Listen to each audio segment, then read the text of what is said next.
Michelle. I'm one of the teachers from Bonfire Hot Yoga, and I'm joined by my friend Josh today, who's going to take us through a little bit of a couple postures, one called half moon and another called hands to feet pose.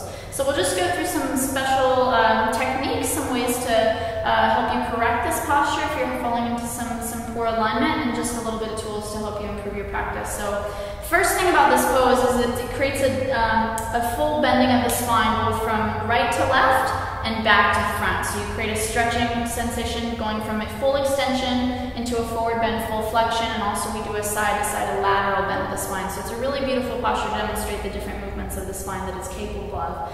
So to start out with half moon pose, ardha, he starts out first of all with his feet, toes and heels together, weight firmly planted in the feet. The weight's a little bit back into the heels for this one.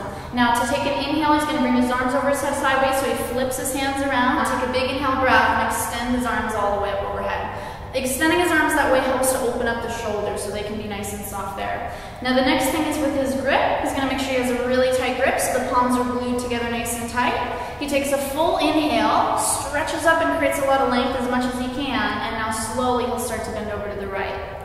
So you can see from the front already how much length he's able to create along this side of his body. Same time the other side shortens a bit, but that's okay because we're going to open that up on the other side. So key things to look for in terms of form are that the hip bones stay exactly in one line, and also that the shoulders stay exactly in one line, okay? Arms stay back with the ears so the whole rib cage, chest girdle is nice and open, and he pushes his hips off towards me to create even more stretching and length along the spine. Now to come out, he's going to come out on an inhale, and he comes up nice and slow. Take a pause in the middle there. Now we'll show you on the other side just some common pitfalls that happen for beginners a lot of the times in this pose. So starts out again with a big inhale. He's going to stretch up through his spine, and now slowly coming over towards me, towards the left side here. Notice how this shoulder has crept back and collapsed backwards, and his hips have also gone a little bit out of alignment there. So to correct this, he's going to bring this shoulder way more forward towards the front here. Yep.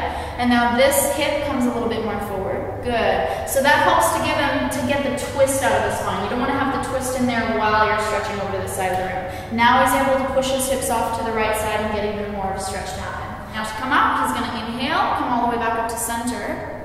And then we'll take you through a little technique for doing a backward bend. So just turning to face me, Josh, we'll show you this from the side because it's a great way to express the full extension of the spine from the side. So he starts out taking a deep breath. Slowly drop the head back, so you fully extend the head back and just let that be relaxed. Now, important that he does this. He's got to lift through the chest first before he does the backward bend. So he's going to take a huge inhale and lift up through the chest, reach the arms up, and then slowly the arms will go back, creating a full backward bend. So the body weight's back into the heels to keep him steady, and he's going to push his thighs, his hips forward towards me. You can see how much of a stretch he creates here. So it's not just happening through the low spine, but also through the middle and the upper spine. Now to come out, he comes out again on an inhale, big inhale, all the way back up to center. And just pause there for a moment. So we'll show you this a second time around, showing you some of the really common pitfalls that happen in this pose as well. So there's a big tendency to collapse into the chest. So to show you what that looks like and also how to correct it, he's going to be a little collapsed through here, okay? So dropping his head back, just letting it go. Now when he starts to bring his arms back behind him, and there's a big tendency here to crunch into the low spine, right? Avoiding any kind of stretching and opening to happen through here. So what he's going to need to do is take a big inhale breath and lift through the chest even more, and now the arms start to go back. And now you can see the backward bending starting to be created even through here. So not just happening through here, but it extends it up through here. Now he's going to inhale, come all the way up, stop in the center, and then slowly arms down by your side.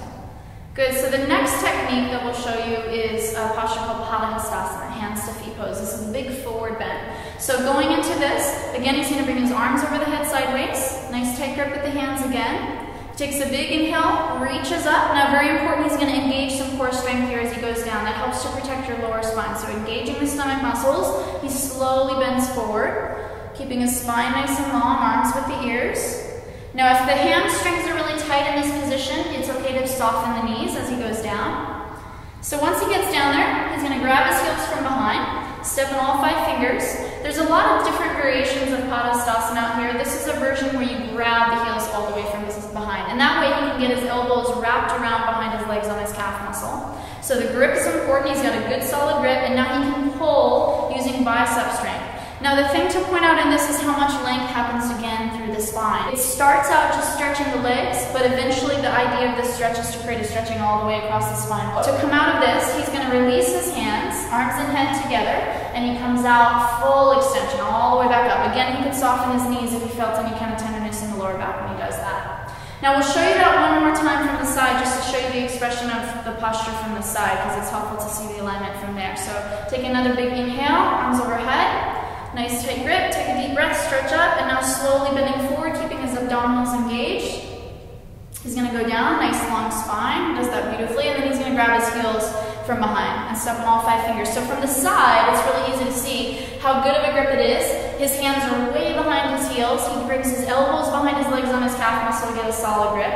And now he's going to start to pull using bicep strength as he pushes his knees back to engage the quadricep muscles. The engagement of these thigh muscles is going to help the hamstrings to open up. So again, he's got a lot of length happening through here. He's going to pull very hard. Now to deepen the posture even more, to take him a little bit deeper, he's going to inhale, inflate through the chest here, create more length through the spine, and then exhale, drop his head down and go down even deeper.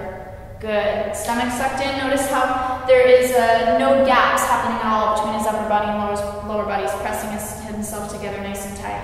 Now to come out of this, again, he releases his hands, arms with the ears. He comes out really slowly with a lot of control. All the way back up. And then gently arms come down to the side.